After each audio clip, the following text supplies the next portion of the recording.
Tujuannya apa? Pertama, untuk diluruskan oleh ustadz-ustadz saya yang menonton ini kalau saya salah.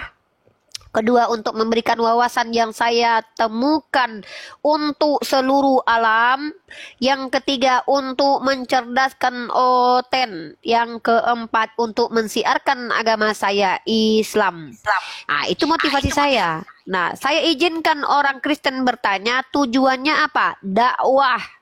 Dari kata da'a, mengajak kalian berpikir sehat. Karena setelah kalian berpikir sehat dengan akal, insya Allah Islam akan hadir menjadi agama kalian. Wajar saya bertanya kepada kalian yang bertanya ke saya, tujuan kalian bertanya ke saya itu untuk apa? Sebentar Uni, sebentar. Oke lah. Silakan Darius. Sapa dulu Darius, tamu-tamu yang masuk Darius. Saya orang awam Bu. Iya, sebentar ya, sebentar. Rasul itu menikah dengan anak. Sebentar. Tujuan Anda kan naik tadi, kata Anda kan mau belajar. Orang yang mau belajar bertanya, dijawab itu merenung. Jangan dibantah atau gimana. Giliran saya mau bertanya nih sama Uni. Silakan Darius. Sebetulnya di Alkitab itu ajaran sebentar ada motor. Ya. Jadi ketika Anda heran dengan Nabi Muhammad yang dinilai menikah dengan anak di bawah umur, pertanyaan saya, di bawah umur itu umur berapa? Coba jawab. Di bawah umur itu umur berapa? Makanya saya tanya Bu. Saya kan tidak Kan tahu. Anda bilang, iya oke kan saya jelaskan. Biar kamu Saya kan mengerti dengar- nih, saya saya kasih dengar pencerahan dulu. nih. Iya, kamu kan dengar-dengar, saya kan kasih pencerahan. Menurut kamu, di bawah umur itu umur berapa? Di bawah umur itu umur berapa dan ditetapkan tahun berapa? Mulainya penetapan anak di bawah umur itu umur berapa? Apakah pada tahun 1400 tahun lalu umur Sayyidah Aisyah itu termasuk di bawah umur pada waktu itu? Siapa yang bilang? Siapa yang tentukan? Karena pernyataan di bawah umur itu, umur pernikahan diatur, itu juga baru-baru ini kok. Baru-baru tahun ribuan ini kok. Nih, penetapan pernikahan itu umur berapa? Itu baru. Ya baru. Nggak ada di tahun-tahun dulu. Bahkan saya sudah katakan, orang Yahudi sendiri bahkan mengizinkan laki-laki untuk menikah dengan anak umur 3 tahun lebih 1 hari. Itu halakah Yahudi. Dan lagi pula yang perlu kamu ketahui, dulu bisakah kamu membuktikan kepada saya tidak ada nenek-nenek kita nih, nenek-nenekku, kawanku ya. Kalau aku bisa buktikan, ada kawanku yang nikah umur 11 tahun. Ada, aku masih kelas 2 SMP waktu itu aku bertemu dengan dia, tinggalnya di Aua Kuniang, orang Bukit Tinggi, suaminya satpam bank di Aua Kuniang. Aku tanya umurnya berapa, umurnya belum nyampe 12 tahun. Aku waktu itu masih SMP ya, di bawah aku dia. Aku masih kelas SMP kelas 1 apa kelas 2. Dia sudah punya laki, badannya bongsor, umurnya 11 tahun. Temenku namanya si Meti. Meti kelas 5 SD itu dadanya udah gede, bokongnya udah besar, udah kayak mama-mama. Nggak lama kemudian dia menikah. Kalau kamu kaget, kalau kamu Herman, wajar karena kamu hadir di tahun sekarang. Coba kamu belajar bagaimana konstruksi manusia, bagaimana kondisi fisik manusia sebelum kamu dilahirkan. Ya, saya akan tunjukkan contohnya nih. Ini contoh ya, bentuk anak zaman dahulu ya. Jangan kau samakan dengan anak zaman sekarang. Sebentar, sebentar. Ya kau kan guru SD, tapi kau hadir di sekarang nih, kau kutunjukkan samamu nih, kau perhatikan ini perbedaan antara zaman dahulu dengan zaman sekarang nih. Ya, belajar ilmu. Ini anak SMP zaman dulu udah kayak bapak aku, udah bentuknya udah kayak bapakku. Nah, ini zaman dulu. Ini anak SMP zaman sekarang. Kau mau nyamakan bentuk anak SMP zaman sekarang, kau samakan sama zaman dulu. Masuk di akal. Zaman dulu SMP udah kayak bapak moyang kita nih, kayak gini bentuknya, ada kumis. Nah ini nih. Ini anak SMP zaman dulu nih. Kau samakan dengan muka yang unyu-unyu begini, kan lucu. Tahun 2024 kau samakan dengan 1400 tahun lalu, kan lucu kalian gitu loh. Makanya belajar antropologi. Tidak bisa menyamakan kehidupan orang di tahun 1400 tahun lalu dengan kehidupan zaman sekarang. Masalah head itu memang SD itu sudah ada loh Bu, memang. Iya ada.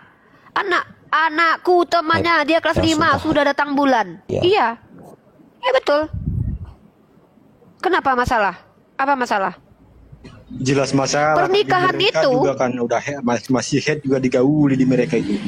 iya, bahkan kalau kita lihat anak-anak SMP di luar negeri itu sudah tidak perawan lagi diihi-ihi sama teman se-SMP-nya, tahu? Nah, inilah kadang munafiknya banyak orang ketika mengkritisi bolehnya menikah pada saat usia masih dini, padahal kalian sebagai manusia yang Kristen tidak mampu menghalangi anak-anak perempuan kalian yang kelas 6 SD dipakai sama kawan SD-nya sendiri. Inilah kalian. Sementara Islam itu memberi aturan maksimal minimal.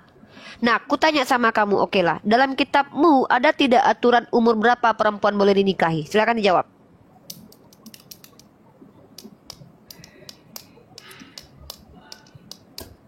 Saya nggak pernah Bisa baca-baca pakai itu, gini ya. Bu. Saya hanya Orang yang orang tidak awam. punya aturan, orang yang tidak punya aturan mengkritisi orang yang punya aturan. Kamu tahu tidak konsep pernikahan itu? Konsep pernikahan itu ada ijab dan qabul. Ada serah, ada terima. Diserahkan dan diterima. Harus ada suka atau tidak suka. Dan itu harus kesepakatan yang menikah. Ketika yang menikah tidak masalah, yang dinikahkan tidak bermasalah, bapaknya tidak masalah, mamanya tidak masalah, rakyat di tempatnya tidak masalah. Kenapa kau yang mempermasalahkan? Ini kalian Saya nih, tidak mengkritisi, terbiasa. Bu. Aduh, Bentar dulu, saya tidak sedang mengkritisi. Saya hanya bertanya, saya sedang loh, Bu. mengkritisi cara berpikir Anda. Yang lucuannya kalian itu lebih cenderung suka membahas kehidupan orang yang damai aman, sementara kalian tidak berpikir punya nggak kalian parameter umur berapa perempuan boleh dinikahi dalam agama kalian? Ada nggak? Tidak punya. Nah, jadi makanya saya bertanya, apa manfaat buatmu sebagai Kristen aturan pernikahan dalam Islam yang sangat eksplisit dijelaskan siapa yang boleh dinikahi? Kami ada aturannya. Umur berapa, kapan fase pernikahan boleh dilakukan? Kami ada aturannya. Bagaimana tutorial menikah? Kami ada aturan dan panduannya. Apa yang harus dilakukan ketika setelah menikah? Kami ada aturan dan panduannya. Sementara kalian yang tidak punya apa-apa tentang hukum pernikahan mengkritisi kami dengan hukum kami, yang hukum itu relevan dari tahun 1400 tahun lalu sampai detik ini. Ya, sampai detik ini.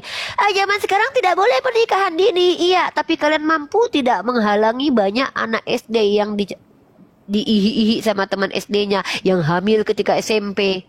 Banyak cerita kalian. Ya, kalau dikatakan zaman sekarang tidak bisa menikah dini karena kondisi rahim, ya iya, zaman sekarang beda dengan zaman dulu. Zaman dulu nenekku makan ubi kayu, pucuk ubi, semua makanannya tidak ada yang junk food, wajar, badannya sehat. Mau dia nikah umur 11 tahun pun nenekku anaknya 9, sehat walafiat semua.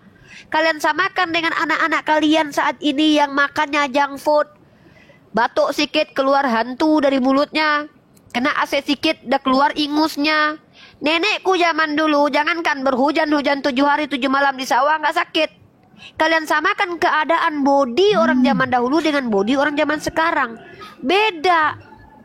Jangan kalian itu menyamakan kehidupan. Jangankan kehidupan zaman berjaman, kehidupan antara daerah satu dengan daerah lain aja kalian nggak bisa samakan loh. Islam itu konteksnya universal, mengatur keseluruhan, dan pernikahan itu konsepnya ijab dan qabul, suka, terima dan tidak terima. Maksudnya gini, beri, serah dan terima, ijab dan qabul. Kalau tidak mau ya sudah, kalau mau silahkan. Itu Islam. Tidak ada dalam Islam itu kalau kau tidak menikah maka kau masuk neraka. Tidak ada begitu.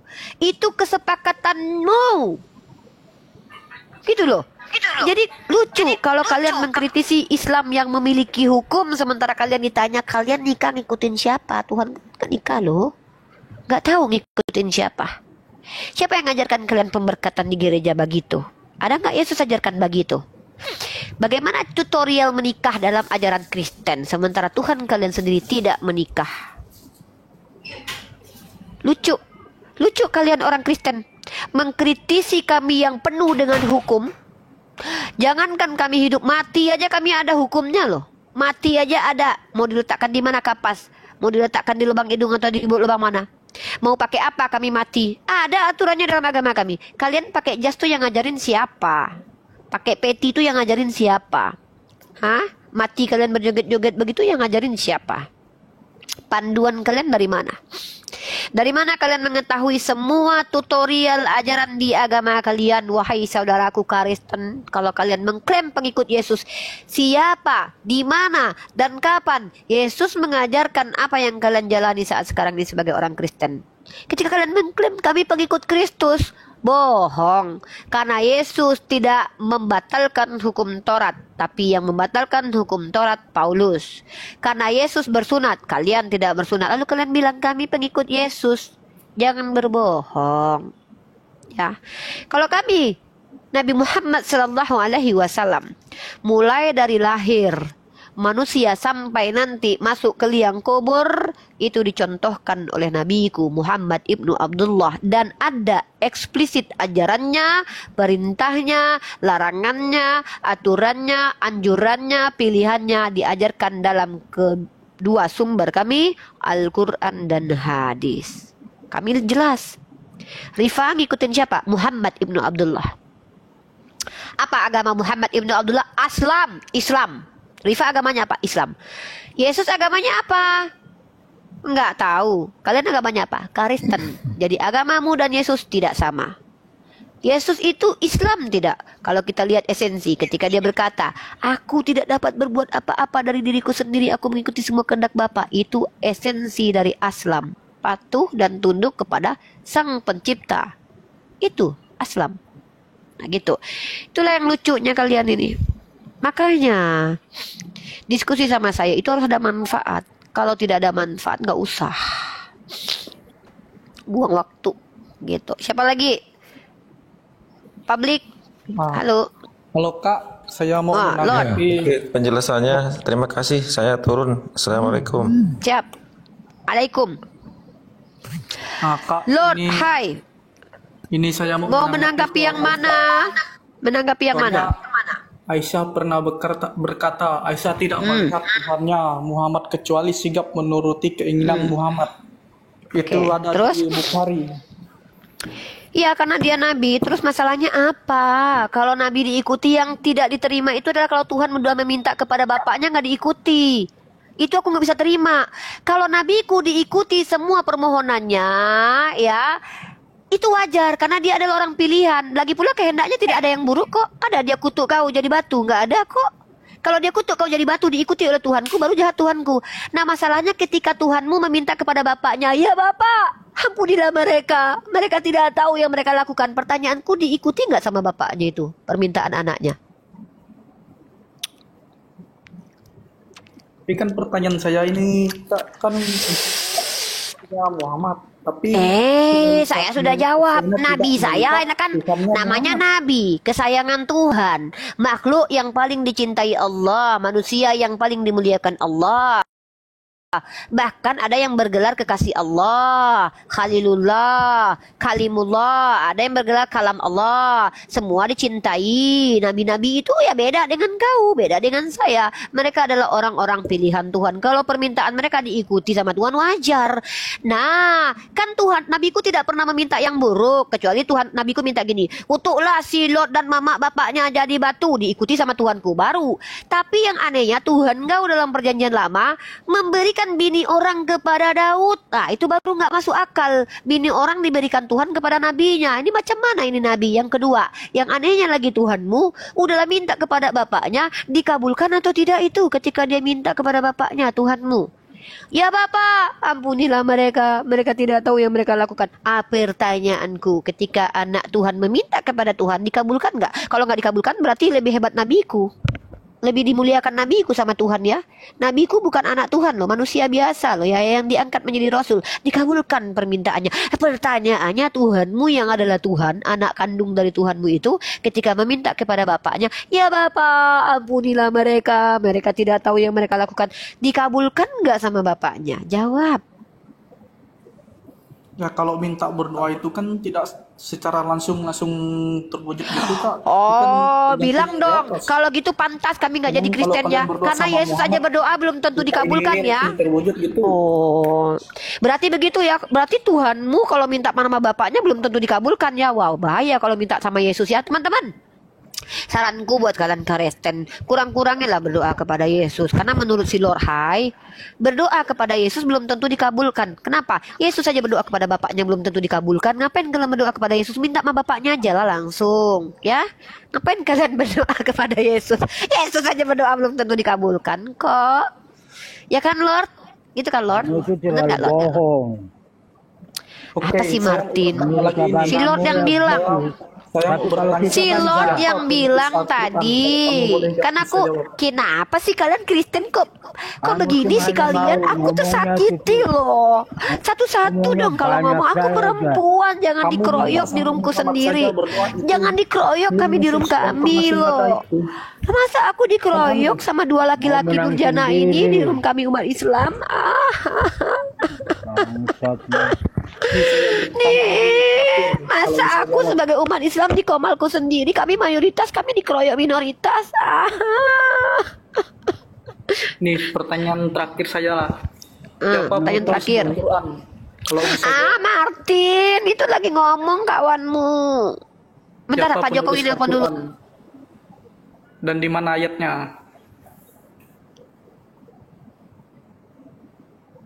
Izin Bang menanggapi Bang Martin. Saya mau tanya sama Anda, pelarangan pernikahan di bawah umur itu diberlakukan di Indonesia maupun di dunia sejak tahun berapa? Laudi malah kabur ini, aduh. Bentar lagi nelpon uninya. Saya dulu. Martin. Saya mau tanya kepada Anda. Pelajari tentang hal itu. Uni kabur Uni. Sehingga saya tidak bisa jawab. Aduh, bukan Uni, kabur. saya bertanya belum dijawab loh. Itu penulis Al-Quran itu siapa? Udah nanti Jimen ya, nanti abis ini masuk Jimen ya. Uni mau istirahat juga nih. Lord, pertanyaanmu terakhir saya jawab ya. Habis itu nanti dilanjut sama Jimen ya. Saya mau parkom, mau sambil istirahat dengar-dengar. Tapi kamu jawab pertanyaan terakhirmu apa, Lord? Saya bertanya penulis Al-Quran itu siapa dan Zaid bin Sabit. Itu tiba-tiba dalilnya dalam hadis, tidak dia bohong. Apa sih nih, kalau kau bertanya itu jangan kau cocok bertanya, aku jawab dulu satu-satu. Belum selesai bertanya. Apa pertanyaanmu? Aduh. Kan saya bertanyakan penulis Al-Quran itu siapa dan Zaid bin Sabit. boleh tunjukkan ayatnya? Ada hadisnya, nggak ada di Al-Quran. Karena Al-Quran itu bukan perkataan manusia tapi perkataan Allah. Nggak adalah cerita Allah. Zaid bin Sabit adalah penulis Al-Quran. Kau pikir kami apa? Tuhan kami apa kau pikir? Al-Quran itu perkataan Allah, bukan perkataan manusia. Yang mengatakan bahwa penulis Al-Quran adalah Zaid bin Sabit adalah sahabat-sahabat Rasulullah. Abu Bakar Siddiq. Hadisnya di mana? Banyak. Kau mau hadis yang berapa? Ini banyak hadisnya nih. Soalnya saya dengar si Nandar dia debat sama Edis, dia Jangan kau berbohong. Aku nggak percaya sama kau. Jangan kau berbohong. Tunjukkan, bawa Yonatan Nandar ke sini. Jangan kau pula yang mengatakan Yonatan Nandar begini begitu. Kalian penipu soalnya. Dia bilang apalah kau bilang ini? Nandar nggak bisa tunjukin ayatnya. Apalah kau bilang ini? Tidak ada di Al-Quran perkataan manusia yang mengatakan bahwa Zaid bin Sabit adalah penulis Al-Quran. Betul, Al-Quran itu perkataan Allah. Apa yang diturunkan oleh Allah, apa yang diinginkan Allah untuk didengar, bukan apa yang ingin kita dengar. Karena Tuhan kita, Tuhan kami, Al-Quran kami itu bukan kitab request. Maka pengetahuan tentang penulis Al-Quran itu adalah Zaid bin Sabit, dapat informasi dari pernyataan para sahabat dan Zaid bin Sabit sendiri. Kenapa? Karena dalam riwayat Zaid bin Sabit adalah penulis wahyu. Tapi aku tanya sama kau dulu. Itu kan Al-Quran itu apa yang kau tahu tentang Al-Quran? Apa yang kau tahu tentang Al-Quran? Jawab. Kata Al-Quran kan itu bisa menjawab segala sesuatu. Coba, mana dalilnya? Jawab. Dalil di mana di Al-Quran tertulis Al-Quran menjawab segala sesuatu? Jawab.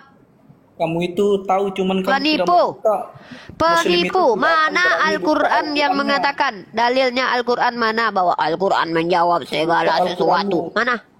Itu mana dalilnya? Muslim itu mana mungkin dalilnya? Al-Quran menjawab segala sesuatu. Penipu. Udah masuk Jimen ya.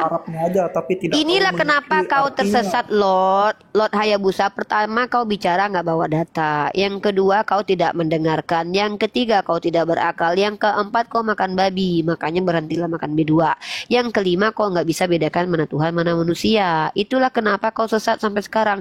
Tidak mungkin kau itu penyembah kepada Tuhan yang benar. Kenapa? Dari tadi kau menunjukkan bahwa kau adalah orang-orang yang tidak memiliki ilmu pengetahuan dan mau mendengar. Sekarang lanjut ke Jimen, Uni mau istirahat ya, Dek. Ini, Bayuni. Ini Jimen sudah jadi moderator belum Ustadz Arif? Biar dia bisa tentukan mau dengan siapa dia bicarain Ustadz Kita Arif. bisa makan babi kalau kepepet. Apalah kau ini? Data by data, saudaraku, data by data. Kita pakai data ya. Ya, Jimen lanjut ya, Dek. Jadikan ya, aja Ustadz Arif. Uni mau mute dulu ya. Nggak apa-apa, Ustadz Arif aja yang jadi moderator. Nah. Pertama dulu, saudaraku, saya mau tanyakan. Assalamualaikum Ustaz. Ini Rifas. Waalaikumsalam. Waalaikumsalam. Nah. Izin. Mana? Iya, kok turun dia? Kok turun ya?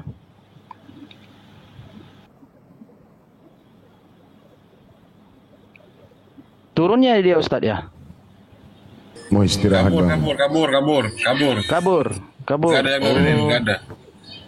Oke, mari kita naikkan satu persatu ya. Oten dulu ya yang naik ya.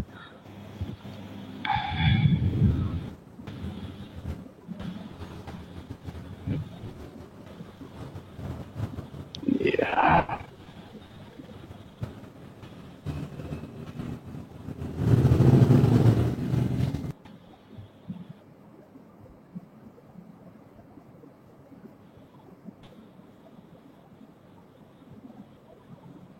Jadi gini saudara-saudaraku, bahwa pernikahan dini itu baru dilarang itu Undang-Undang Nomor Tahun 1974 tentang perkawinan yang mana dikembangkan tahun 2019 ya. Mulai di situ ada namanya pelarangan pernikahan dini.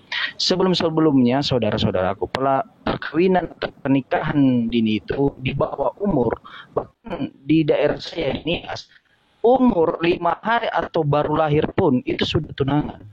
Dan saya sudah tunangan. Umur 8 tahun sudah nikah, umur 6 tahun sudah nikah. Karena itu yang disebutkan dengan adalah adat istiadat. Ya. Oh, suara saya patah-patah ya? Masih patah-patah ya?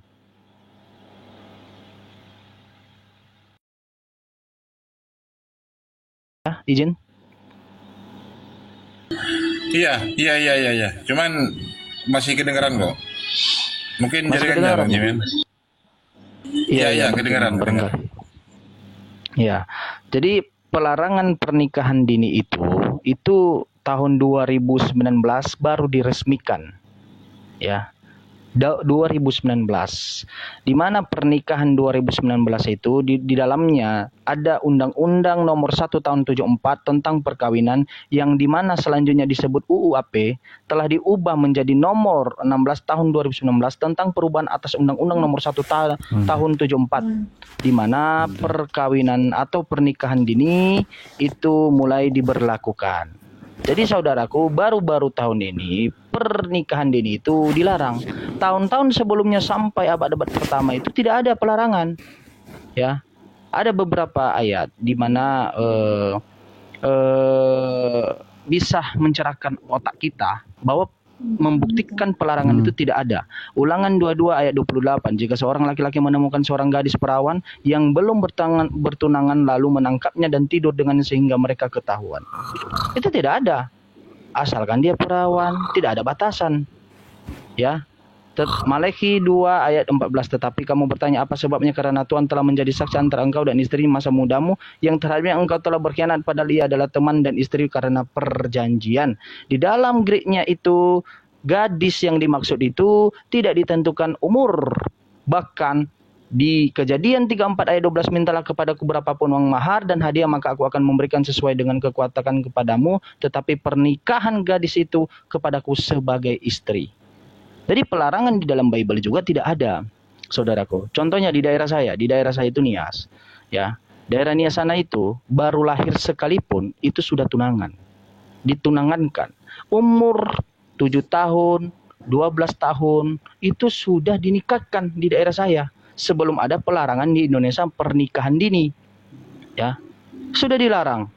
Ya, itu di tahun 2019 berlakunya. Sementara tahun-tahun sebelumnya tidak berlaku, ya. Kakek nenek moyang saya, nenek saya itu menikah di umur 11 tahun kepada kakek saya. Berapa umur kakek saya? 22 tahun pada saat itu. Apakah itu disebutkan dengan pernikahan dini?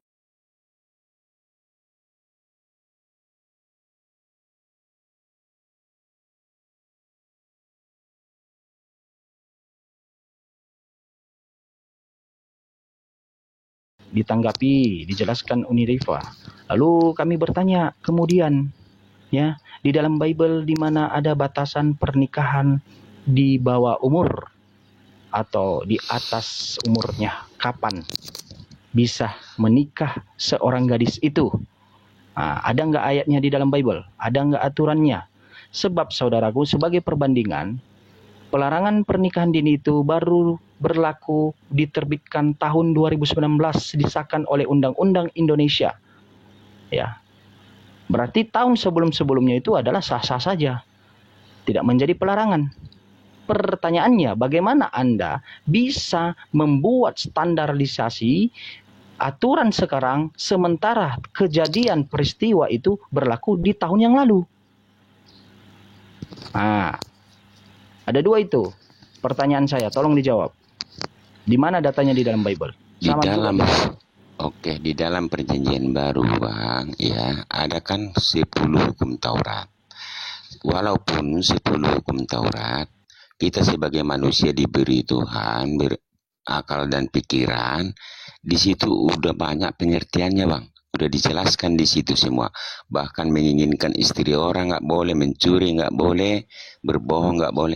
Banyak itu, Bang, di situ pengertiannya, Bang. Saudaraku, kita kan yang diberi. saya tanyakan, saudaraku, bukan soal istri orang yang saya tanyakan. Yang saya tanyakan, di mana pelarangan di dalam Bible, ayatnya secara eksplisit tidak boleh menikah di bawah umur.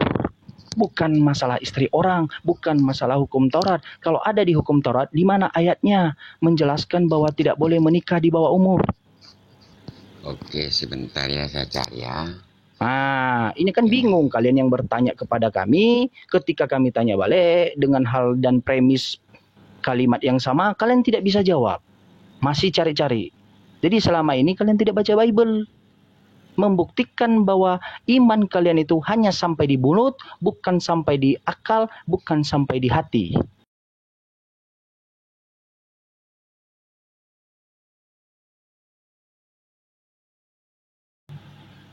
Jadi saudara-saudaraku semuanya, di zaman dulu pernikahan di bawah umur itu menjadi sebuah kebiasaan, ya. Bahkan di daerah saya dulu, nenek saya itu menikah di umur 12 tahun. Menikah kepada kakek saya itu di umur 22 tahun. Ya, 12 tahun menurut undang-undang sekarang itu adalah di bawah umur. Masih anak-anak. Ya. Apakah itu salah? Tidak salah karena itu kebiasaan. Gitu. Berarti boleh nak. Emen-emen ini. Berarti menikah di bawah 12 boleh. Gimana saudaraku? Emen Kristen atau Islam dulu? Kristen. Oke, saudaraku. Ada yang mau ditanggapi? Enggak, cuma sambung sih tadi, berarti anak-anak boleh kita nikahin ya? Di zaman dulu berlaku, tidak masalah.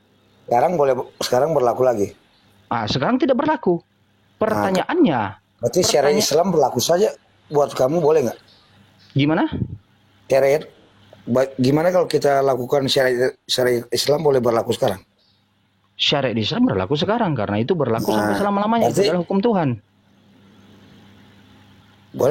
Berarti boleh kita nikahi anak 5 tahun, 6 tahun boleh? Saya tanya dulu sama Anda. Produk hukum pelarangan di bawah umur itu perintah Tuhan atau perintah manusia? Itu perintah kamu atau perintah Allah? Saya tanya, pelarangan menikah di bawah umur itu perintah Tuhan atau perintah manusia? Berarti di negara Indonesia berlaku enggak? Yang saya tanya, sama tanya kamu, berlaku enggak? Yang saya tanya dulu sebelum kalau kamu berlaku, tidak berlakunya. Nanti saya sampaikan sama Pak Presiden, kita berlakukan syariat Islam sekarang. Mau enggak berlakukan syariat Islam? Lebih bagus, mau saudaraku. Lebih indah, saudaraku. Yang mau saya enggak kita lakukan syariat Islam sekarang? Saya mau tanya kamu, dulu. Kita lakukan syariat Islam sekarang enggak? Saya siap kalau kamu berlakukan syariat Islam, saya berlakukan sekarang. Dulu. Saudaraku, Enggak, saya mau tanya sama kamu. saudaraku, diam dulu. Yang saya tanyakan kepada Anda, ya, pelarangan pernikahan dini itu hukum pelarangan dari Tuhan atau produknya manusia? Kok muter-muter? Tolong dijawab. Ayo, saya udah undang, mikrofon Anda aktifkan. Cepat. Iya. Nah, Ini saya sudah nyalakan nih. Saya sudah nyalakan kamera. Kamera sudah nyalakan. Kamu kamera juga, munculkan kamera kamu. Munculkan kamera kamu. Kok kau ngatur-ngatur? Kamera apa di Indonesia yang kau hidupkan tidak gini, ada kamera? Gini. Dengar. Kita di Indonesia kita lakukan syariat Islam. Saudaraku, pertanyaan saya belum Anda jawab. Saya minta dengan hormat. Jawab pertanyaan kita saya. Lakukan. Yang saya tanya kepada Anda, di mana kau menyatakan produk pelarangan pernikahan dini itu adalah produk manusia atau produk Tuhan? Itu yang saya tanyakan. Lalu baru kita tanya, berlaku di Indonesia atau keseluruhan, atau berlaku di dalam syariat hukum Islam. Baru masuk ke situ. Kita lihat dulu produknya siapa. Ngocor aja kau, congormu panjang kali. Ovid.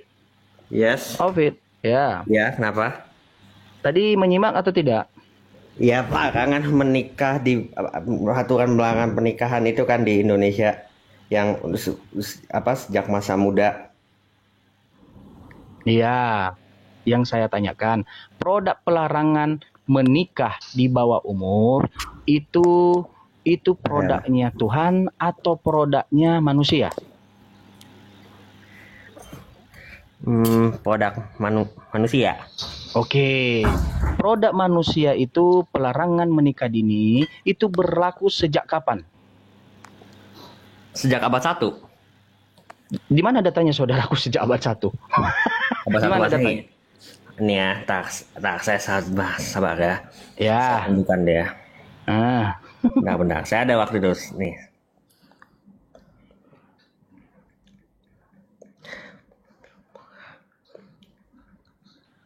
Wah, baru ini abad 1 ini. Oh, ngeri kali ini abad 1. Botolnya rupanya luar biasa botolnya ya. Di abad pertama itu tidak ada produk pelarangan menikah di bawah umur. Produk pernikahan pelarangan di bawah umur saja berlaku di Indonesia. Itu diresmikan, diketok palu, diberlakukan kelanjutan dari produk undang-undang pernikahan di tahun 74 berlaku sejak tahun 2019. Kok ngarang-ngarang pula kau sama saya? Saya lebih ngerti hukum dari Anda.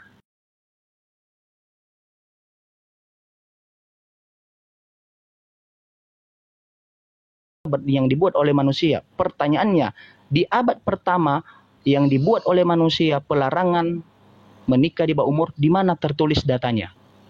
Ayo, jangan ngarang-ngarang Anda. Mau nipu-nipu pula kau di sini di atas. Tak ya, saya ada jurnal bentar Bang. Saya belum ini nih. Saya tidak butuh jurnal. Pakai data yang eksplisit. Jurnal itu punya referensi. Oh iya, saya ada minta referensinya ada. Iya, justru itu data referensinya harus itu yang kau kasih yang kredibel, bukan orang yang memberikan jurnal yang mengulas kembali. Yang saya minta data primernya. Paham? Iya. Waduh. Ayo bro admin, Eric, Fraser. Kalau Anda tadi kan menyatakan ada di dalam Bible. Oke, dua-dua saya tanya. Tunjukkan di dalam Bible. Sekarang Ovid tunjukkan di dalam abad pertama, di tahun abad atau di awal-awal tahun abad pertama menyatakan ada pelarangan pernikahan di bawah umur. Produknya manusia. Di bawah 10 tahun kan? Di bawah 10 tahun yang pasti. Yang mau 10 tahun di mana? Di mana tertulis? Mau 5 tahun dia, mau 2 tahun di mana? Coba di abad pertama. Ngarang-ngarang pula kau. Sabar. Iya.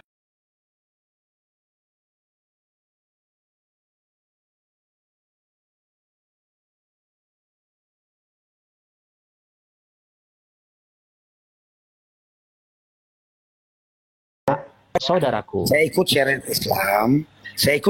Kita kawin anak di bawah umur siap? Gimana? Saudaraku. Saya ikut syariat Islam sekarang. Saudaraku, Anda tadi yang saya tanyakan di mana data Anda? Jangan emot. Di data Anda. Saya mau lapor Pak Presiden.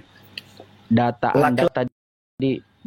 Anda tadi yang saya minta tolong diberikan. Nah, kita wajib kawin anak di bawah. Ya. Kita wajib kawin anak di bawah usia. Anda bisa diskusi. Ya. Kita wajib. Anda tidak bisa diskusi. Dua bro admin dengan Eric Ezer aja bisa diskusi lagi mencari-cari. Ya. Lapor aja sana, lapor pergi kau sama Pak Prabowo. Kok malah presiden pula kau pakai. Yang saya tanyakan di mana di dalam Bible-mu pelarangan nikah di bawah umur. Gini. Setahu saya sih ya jurnal kesehatan nggak boleh di bawah 10 tahun, Pak. Aduh, yang saya bilang Ovid tadi congor Anda, mulut Anda dengan tegas menyatakan di abad pertama. Saya minta mana datanya abad pertama? Kok malah kesehatan yang kau bilang?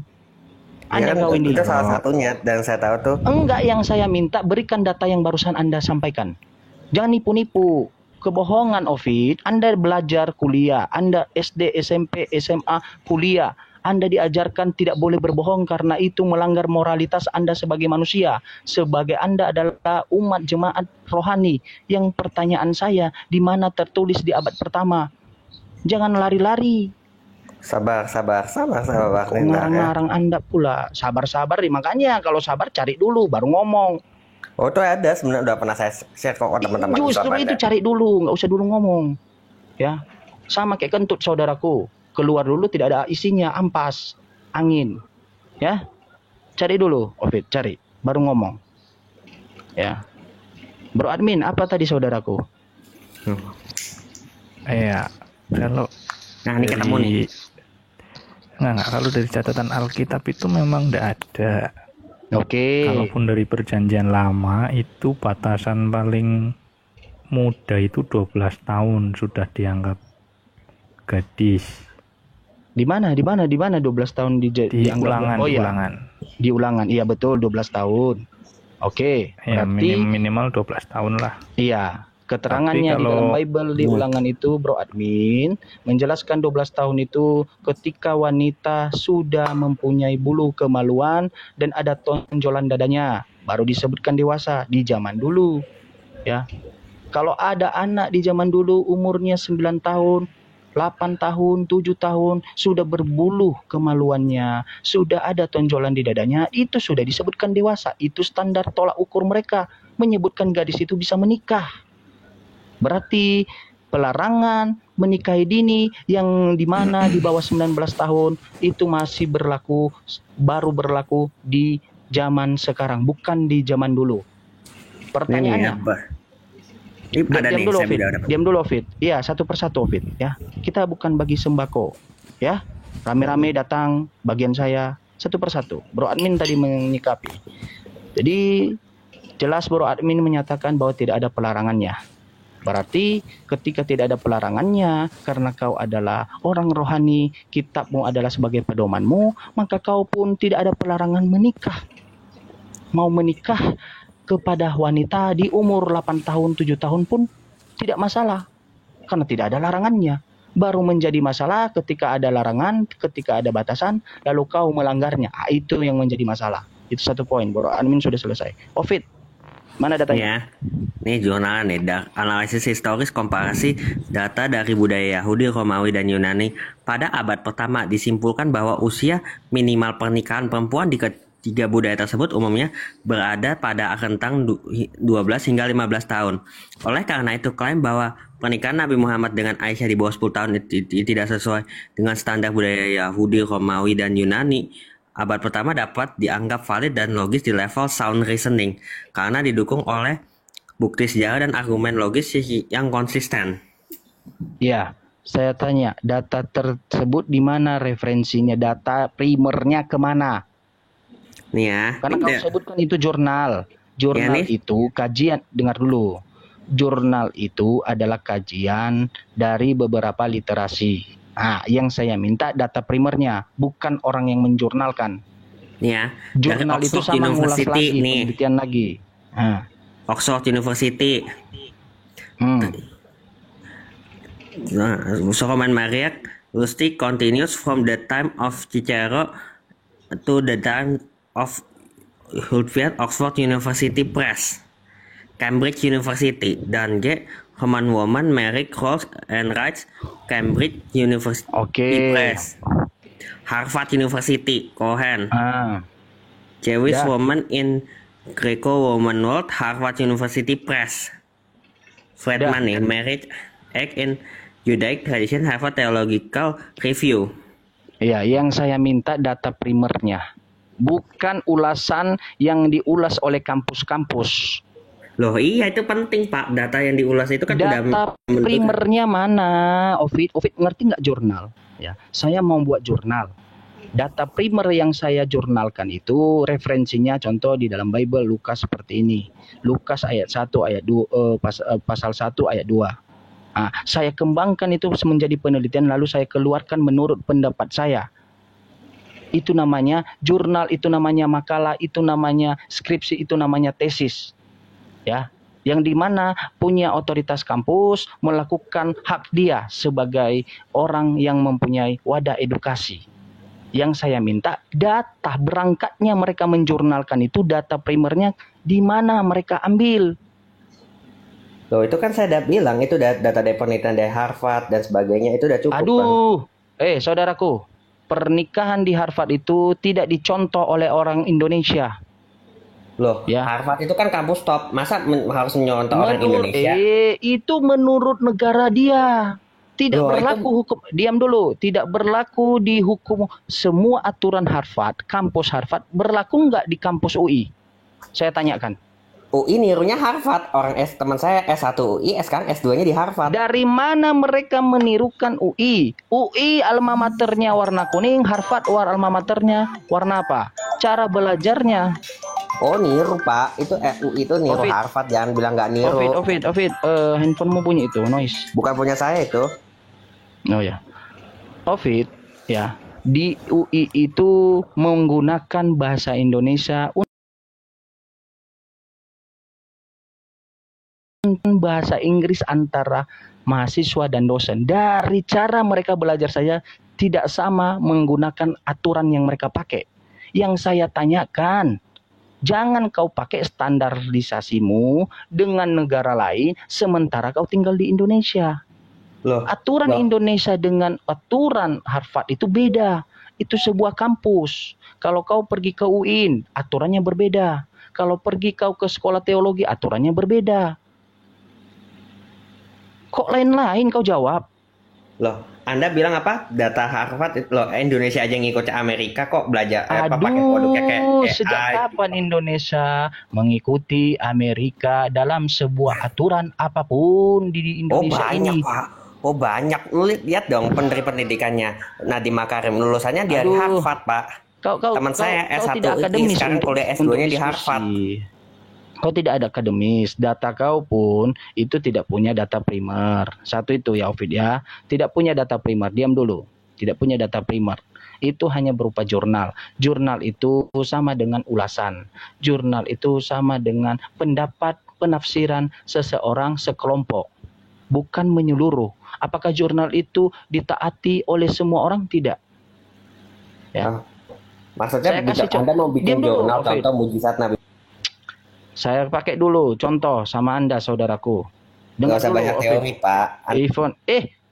Anda yang menggunakan teori yang tidak masuk akal.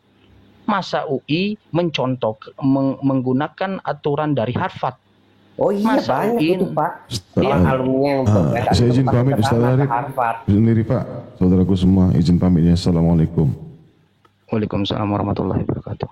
Yang saya minta datanya, saudaraku. Ya. Pakai timer aja Pak, debatnya mendingan. Harvard itu adalah kampus. Harvard itu adalah kampus, bukan sebuah negara. Harvard itu kampus top dunia. Diam dulu Ovid ya, diam dulu. Harvard itu adalah sebuah kampus. Ya, kampus itu semua apa yang dikeluarkannya adalah pendapat dari wadah kampus tersebut. Mungkin beberapa oknum dari yang kerja, mahasiswa, dosen di situ. Nah, yang saya minta dari data jurnal yang dikeluarkannya, mereka menggunakan data primer dari mana? Aturannya. Paham nggak? Ya, Anda seorang mahasiswa memberikan sebuah skripsi tentang pelarangan pernikahan dini. Data literasi kamu, aturan yang kau pakai, ada aturan primernya. Pertanyaan aturan primer itu kau ambil dari mana? Itu yang saya tanyakan. Harvard, aturan Harvard tidak berlaku di NIAS. Buktinya pernikahan dini di NIAS marak. Ya, tidak berlaku. Kok itu standarisasimu adalah Harvard. Kemarin saya tanya kepada Anda tentang masalah sekolah di kampus sana. Apa sih yang kau bangga-banggakan? Kau sekolah sana pun tidak. Ngarang-ngarang aja kau ini. Loh, kita harus niru yang terbaik, Pak, bukan niru yang buruk. Itu yang pertama. Saudaraku, jangan menjadi sekarang gantian saya ngomong, Pak. Anda bisa diatur, bisa nggak ngomong dengan aturan? Saya minta data, bukan congor. Data yang kau gunakan itu adalah menurut kampus. Satu kampus. Terkecuali kampus beberapa di Indonesia tadi bersepakat sama dengan apa yang diterbitkan oleh Harvard, baru bisa menjadi contoh pedoman bagi beberapa umat manusia. Masalahnya itu hanya berlaku, itu pun sama kau itu hanya tulisan dari jurnal. Ya iya, primernya mana? Jurnal yang bagus dong dari Harvard. Masa jurnal dari orang yang nggak punya pendidikan yang kredibilitasnya nggak terkenal, Pak. Jadi UI menurut Anda UI tidak kredibel gitu? UI kan UI itu kan nirunya dari Harvard, Pak, belajarnya. Dari mana UI meniru dari Harvard? Covid? Lah, teman